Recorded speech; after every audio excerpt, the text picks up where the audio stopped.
Hello, good morning students. Again welcome to chemistry concept. આજે lecture number 3 કે 4 ને lecture number 4 ની અંદર કંઈક ખાસ શીખવા જઈ રહ્યા છીએ. ખરેખર ચેપ્ટર હવે સ્ટાર્ટ થયું કહેવાય. તો અત્યારનો આપણો ટોપિક શું છે? રાસાયણિક સંતુલન નો નિયમ. રાસાયણિક સંતુલનનો નિયમ અને સંતુલન અચળાંક. હંમેશા ટેક્સ્ટબુક વાંચવા બેસો ને તો તમારું જે ફોકસ છે એ ટોપિક પર હોવું જોઈએ કે હું ભણવા જઈ રહ્યો છું ટોપિક, તો એ ટોપિકનું નામ શું છે તો મને ખબર હોવી જોઈએ ને. કયો ટોપિક ભણવા જઈ રહ્યા છો એવું કહો મને હવે.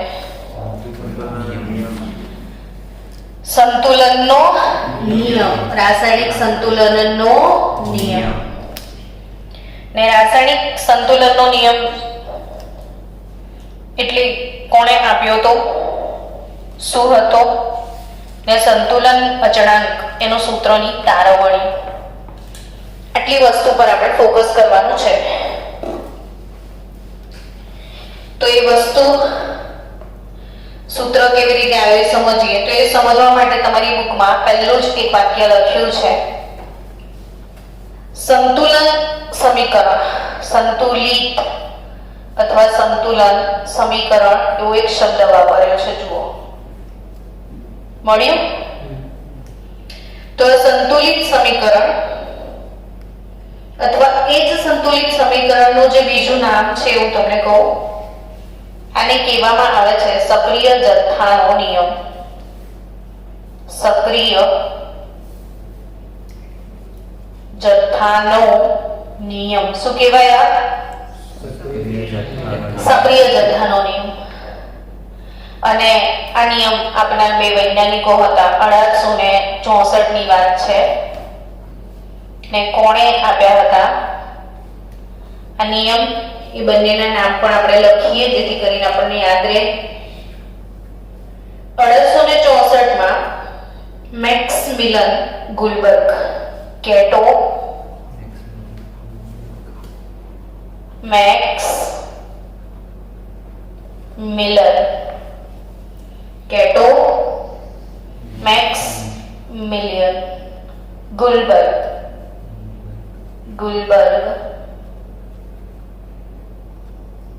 કેટો મેક્સમિલિયન ગુલબર્ગ અને બીજું છે પીટર વાઘ.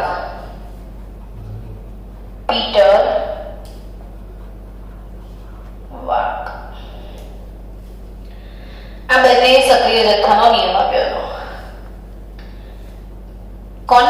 કેટો મેક્સમિલિયન ગુલબર્ગ અને પીટર વાઘ. ગુલબર્ગ અને વાઘનો નિયમ કહેવાય છે. શું કહેવાય એને? ગુલબર્ગ અને વાઘનો નિયમ. આ નિયમ શું છે સમજીએ. તો કે કોઈ જનરલ પ્રક્રિયા હોય ને, A gas plus B gives C plus D. D mall D gas, C mall C gas, B mall B gas ને A મોલ A ગેસ આવું લઈએ, મોલ સાથે લઈએ. તો એના માટે આપણે સંતુલિત સમીકરણ રજૂ કરેલું કે સમીકરણ શું હતું. સમીકરણની તારવણી સમજીએ. કોઈ પણ પ્રક્રિયા હોય ને, શું કીધું? એ પ્રક્રિયાનો વેગ એ શેના પર આધાર રાખે? તો કે પ્રક્રિયકોની સાંદ્રતા. પણ નિપજની તો પછી બનવાનો છે. આપણે તો નિપજ શરૂઆતમાં લેવાના જ નથી. શરૂઆતમાં શું લેશો? પ્રક્રિયકો. માની લો કે એક રૂમમાં એક છોકરાને પૂરી દીધો છે ને એને સફરજન ખાવાના છે. હવે એને આખા દિવસમાં 2 જ સફરજન ખાવાના છે, એટલે પ્રક્રિયકનો જથ્થો 2 સફરજન થયા, તો એની ખાવાની સ્પીડ કેવી હશે? બડે આરામ છે, હે ને? પણ એને એક દિવસમાં 100 સફરજન ખાવાના છે, તો એને કામ બહુ વધારે છે, તો સ્પીડ વધી જશે. સમજ્યા કે? એટલે પ્રક્રિયકનો જે જથ્થો છે, સક્રિય જથ્થો, એ વધારે હોય ને તો સ્પીડ વધારે થાય. હા કે તો ટૂંકમાં શું સમજ્યા કે કોઈ પણ રાસાયણિક પ્રક્રિયાનો વેગ શેના પર આધાર રાખે છે? પ્રક્રિયકોની સાંદ્રતા પર. શું કીધું મેં? રાસાયણિક પ્રક્રિયાનો વેગ પ્રક્રિયકોની સાંદ્રતા પર આધાર રાખતો હોય છે. આપણે શરૂ કરીએ પુરોગામી પ્રક્રિયાથી. મને એવું કહેશો કે આમાં પુરોગામી પ્રક્રિયા કઈ છે? બોલો. પુરોગામી પ્રક્રિયા કઈ છે એમાં? તો A mall A plus B mall B gives C mall C અને D મોલ D. આ કઈ પ્રક્રિયા થઈ? પુરોગામી. ફક્ત પુરોગામી પર આપણે ધ્યાન આપવાનું છે. તો આ પ્રક્રિયાનો વેગ શું લખાય? તો વેગ, પુરોગામી પ્રક્રિયાના વેગને આપણે v ફોરવર્ડ કહેતા હતા ને, તો વેગ vf એવું કહેવાય. ચલે છે શું? નિપજોની સાંદ્રતા, પ્રક્રિયકોની સાંદ્રતા. એટલે પ્રક્રિયક A ની સાંદ્રતાની A ઘાત અને પ્રક્રિયક B ની સાંદ્રતાની B ઘાત. આ જે મોલ પ્રમાણ છે એને આપણે તત્વયોગમિતીય ગુણાંક કહીએ છીએ, બરાબર છે ને? શું કહીએ છીએ? તત્વયોગમિતીય ગુણાંક. તો ઇક્વેશન નંબર 1 પણ vf ઇઝ ઇક્વલ ટુ લખો એટલે ચલન કાઢવું પડે, તો અચળાંક kf લખી દઈએ. તો a નો પાવર a ને b નો પાવર b, ઇક્વેશન નંબર 1. તો હવે આવું સેમ કોના માટે લખીએ? બોલો. પ્રતિગામી માટે. તો પ્રતિગામી પ્રક્રિયા માટે શું લખશું? બોલો. vr is equal to vr proportional to પ્રતિગામી એટલે ઊંધી પ્રક્રિયા થઈ ગઈ. હવે આ પ્રક્રિયક બની ગયા અને આ શું બની ગઈ? નિપજ. તો હવે આનો વેગ તો આના પર જ આધાર રાખશે, એટલે vr ચાલે છે c ની સાંદ્રતાની c ઘાત અને d ની સાંદ્રતાની d ઘાત. ડન. તો v r is equal to શું? kr c ની સાંદ્રતાની c ઘાત d ની સાંદ્રતાની d ઘાત, equation number 2. Yes or not? હા કે ના? બોલો. હા. ઓકે. તો હવે જો તમારા પાસે vf આવી ગયો, vr આવી ગયો. આ પુરોગામીનો છે, પ્રતિગામીનો છે. તો સંતુલન સ્થપાય ત્યારે શું સિચ્યુએશન હોય એવું મને કહો. ચાલુ છે. તો સંતુલને vf is equal to શું બને એવું કહો? vf is equal to શું? vr થાય. તો vf is equal to vr મતલબ ફોરવર્ડ અને રિવર્સ બંને નો વેગ સમાન છે, એટલે kf a ની સાંદ્રતાની a ઘાત b ની સાંદ્રતાની b ઘાત બરાબર kr c ની સાંદ્રતાની c ઘાત અને d ની સાંદ્રતાની d ઘાત. આવું થાય. તો પછી kf upon kr લઈએ તો શું લખાય? c ની c ઘાત d ની d ઘાત upon a ની a ઘાત ને b ની b ઘાત. આવું લખાય. ને આને સંતુલન અચળાંક કે ઈ તરીકે ઓળખવામાં આવે છે કે ઇક્વિલિબ્રિયમ. બરાબર. તો કે ઇક્વિલિબ્રિયમ કે ઇક્યુ બરાબર c ની સાંદ્રતાની c, d ની સાંદ્રતાની d આવી ગયું. આ સંતુલન સમીકરણ છે જે ટેક્સ્ટ બુકમાં પેલું ડાયરેક્ટ આપી દીધું છે. જો સીધું જ ગુલબર્ગ અને વાઘ પછી આપી દીધું. એમાં ઉપર ઘાત એટલે નથી લખી કે બધાના મોલ એમણે એક ધારી લીધા છે, અહીંયા લખ્યું છે. બરાબર. તો ખરેખર મોલ પ્રપોર્શન સાથે જવું જોઈએ. તો આ તમને સમજણ પડી સંતુલન અચળાંક. હા. તો હવે સક્રિય જથ્થાનો નિયમ તમે લખી શકો કે ગુલબર્ગ અને વાઘનો સક્રિય જથ્થાનો નિયમ શું કહે છે કે રાસાયણિક પ્રક્રિયાનો જે સંતુલન અચળાંક છે એ નિપજોની સાંદ્રતાના ગુણાકારના સમપ્રમાણમાં અને પ્રક્રિયકોની સાંદ્રતાના ગુણાકારના વ્યસ્ત પ્રમાણમાં હોય છે. આ જોઈને તમે બોલી શકો. આ સક્રિય જથ્થાનો નિયમ 10મા ધોરણમાં હતો. ઓકે, તો અહીં સમજ પડી ખરી કે સંતુલન અચળાંક એ કોના સમપ્રમાણમાં હોય? નિપજોની સાંદ્રતાના ગુણાકારના સમપ્રમાણમાં અને પ્રક્રિયકોની સાંદ્રતાના ગુણાકારના વ્યસ્ત પ્રમાણમાં હોય છે. હવે આ kf પણ અચળાંક, kr પણ અચળાંક ને આ બંને અચળાંક માટે નવો અચળાંક મેં લખી દીધો કે eq. પણ ક્યારે કે eq વપરાય તો એ સમજીએ કે હવે જો તમામ ઘટકો એટલે કે a b c d તમામ ઘટકો એની સાંદ્રતા જે છે એ તમને મોલ પ્રતિ લિટરમાં આપેલ હોય. તમામની સાંદ્રતા કયા એકમમાં દર્શાવેલ હોય? મોલ પર litre. 1 mall ammonia, 3 mall hydrogen એવી રીતે મોલમાં બતાવ્યું હોય.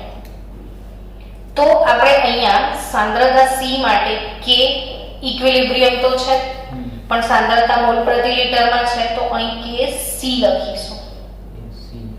C for concentration in mole per liter. સમજ્યા? ક્યારે Kc લખાય? જ્યારે સાંદ્રતા મોલ પ્રતિ લિટરમાં હોય ત્યારે. તો આ કઈ રીતે લખાય Kc? તો C ની સાંદ્રતાની c ઘાત, D ની સાંદ્રતાની d ઘાત, આ ચોરસ કૌંસ એટલે સાંદ્રતા મોલ પ્રતિ લિટરમાં દર્શાવે છે. A ની સાંદ્રતાની a ઘાત ને B ની સાંદ્રતાની b. આના માટે જનરલી મોટો C પણ આ રીતે લખાતો હોય છે કે C raised to C, C raised to D, C raised to A ને C raised to B. આવું થયું? Concentration C. હા, આ C એટલે કન્સન્ટ્રેશન. પણ કન્સન્ટ્રેશન C ના ફોર્મમાં બી લખાય ને આ બ્રેકેટના ફોર્મમાં બી લખાય. હવે તમે સમજણ પડી રહી છે એવું મને લાગે છે. હા કે ના? હવે જો તમામ ઘટકો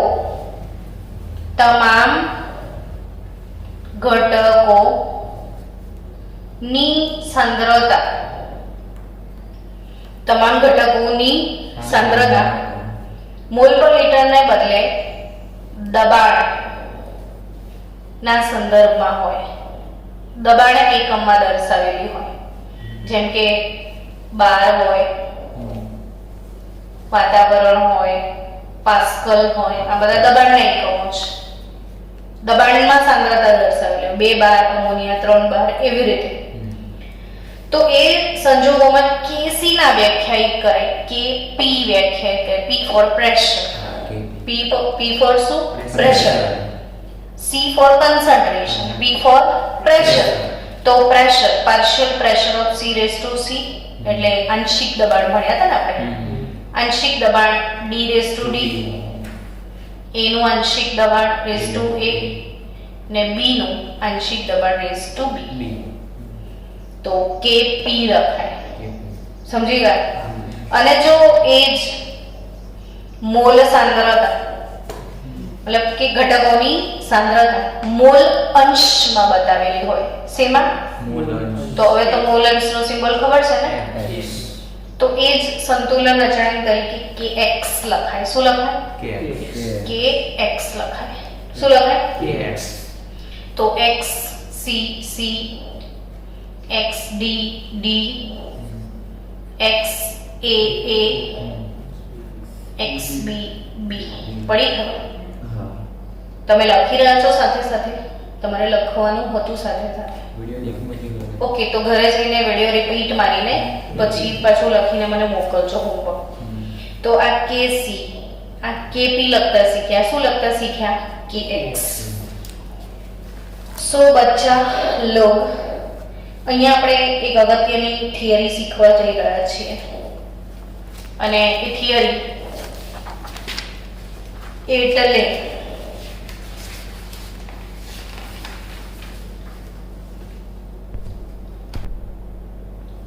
હવે આપણે અગત્યની થિયરી શીખવા જઈએ છીએ KC અને KP વચ્ચેનો સંબંધ. કઈ થિયરી શીખવા જઈ રહ્યા છો તમે?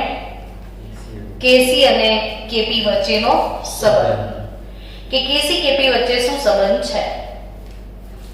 તો આ સંબંધ ડિરાઈવ કરવા માટે આપણે કોઈ જનરલ પ્રક્રિયા લઈએ. A mall A plus B mall B gives C mall C D mall D સમાન સંતુલન છે. પ્રક્રિયક અને નિપજ બધાના ફેઝ સેમ જ છે. ગેસ ગેસ ગેસ, લિક્વિડ હોય તો બધા લિક્વિડ, એવી રીતે. તો આ જ પ્રક્રિયા માટે KP કેવી રીતે લખાય એમ કહો મને. આનો KP લખતા શીખવાડો. હા, તો P C raised to C, P D raised to D, P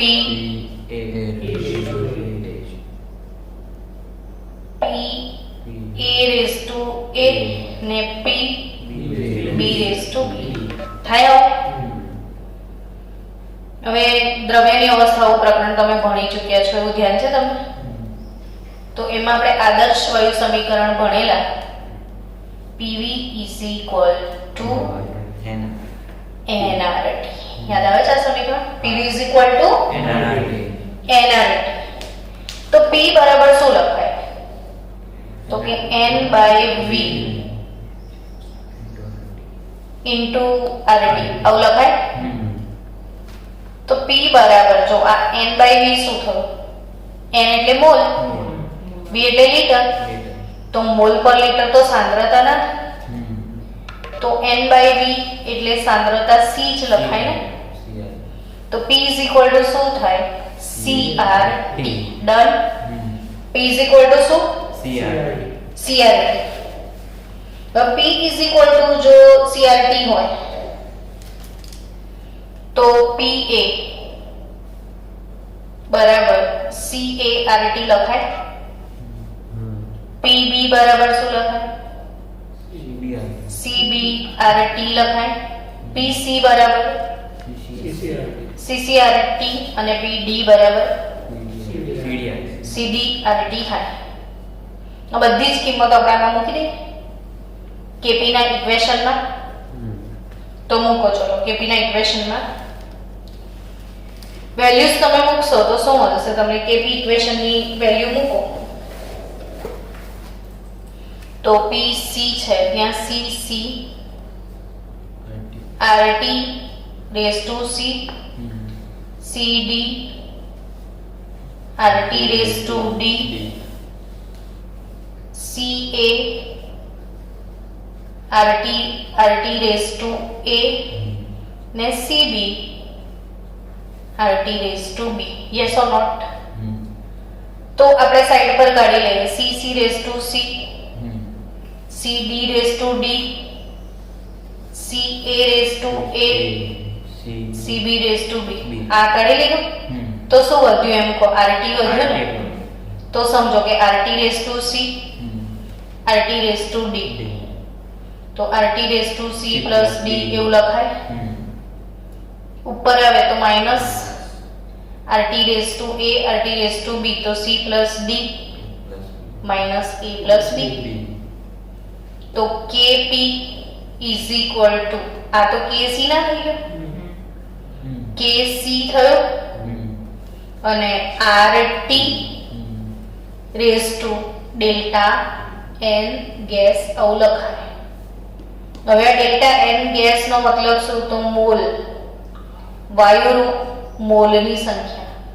આ A ને B શું હતું આના મોલ હતા ને ધારો કે આ 2 મોલ આ 3 મોલ 4 મોલ 5 મોલ તો નિપજના મોલ થયા C + D શું થયું નિપજના મોલ અને A અને B શું થયું પ્રક્રિયકના મોલ. ધારો કે આ 5 હોત આ 6 હોત આ 3 હોત ને આ 2 હોત તો આપણે શું કરતા 3 +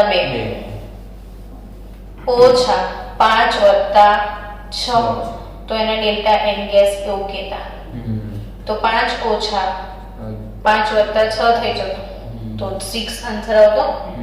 સમજાયો કે નહીં? તો આ ડેલ્ટા N ગેસ એટલે શું તો કે નિપજના મોલ ઓછા પ્રક્રિયકના મોલ વાયુરૂપ નિપજના મોલ ઓછા તો Kp = ડેલ્ટા N ગેસ અને ડેલ્ટા N ગેસ એટલે નિપજના મોલ